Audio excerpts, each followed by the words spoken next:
Gusto mo bang matutong gumawa ng money bouquet katulad nito? Halika, tuturuan kita kung paano gawin. Simple lang to. Unang step ay dapat may pera ka.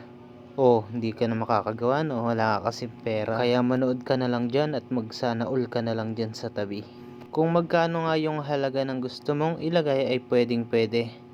Una ko nga palang ginupit ay yung mga cardboard, pampatigas to. Pero pwede ka rin gumamit katulad ng mga barbecue stick, pampatigas sa pera kapag binilog na natin. Next step nga natin gagawin ay ilalagay na natin yung pera dito sa matigas na cardboard. Ibibilot lang natin yung pera na parang ganyan, pagkatapos ay didikit natin siya. Ingatan natin na wag masugatan at mapunit yung pera para hindi naman masayang yung ginawa natin. Okay din na i-plastic natin yung pera bago natin idikit sa cardboard. At eto na nga yung isa kong nagawa. Bali pa ulit-ulit lang, repeat lang yung gagawin natin hanggang sa makarami tayo ng gagawin. At ito na, ayan, nagawa ko na yung lahat ng 100s.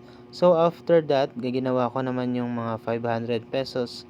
At ito ang finished product nila. At pagkatapos nga yan na itabi mo muna at gagawin na natin itong pinaka-base ng money bouquet natin. Pwede kang gumamit ng mga pampatigas katulad ng cardboard at kung ano-ano makukulay na papel. Pagkatapos nga yan ay itatali mo lang siya para magkaroon siyang base at magkaroon siya ng hawakan. Pwede din natin siya lagyan ng patigas sa hawakan para hindi maging malambot. Kumuha na nga ako dyan ng panali para naman matapos na tong pinaka-base ng ating money bouquet. At pagkatapos yan ay isantabi mo at itikit mo na dyan yung mga pera. Siyempre ang ididikit mo dyan yung pinaka-cardboard, hindi yung mismong pera. Para maging matigas siya. Repeat mo lang by layer kung ano ang gusto mong iuna. Kung pwede mong una yung 500, tas yung mga hundreds. Lalagyan mo lang ng double-sided tape yung mismong cardboard at ididikit mo sa mismong base ng ating money bouquet. Ready ka na ba sa final?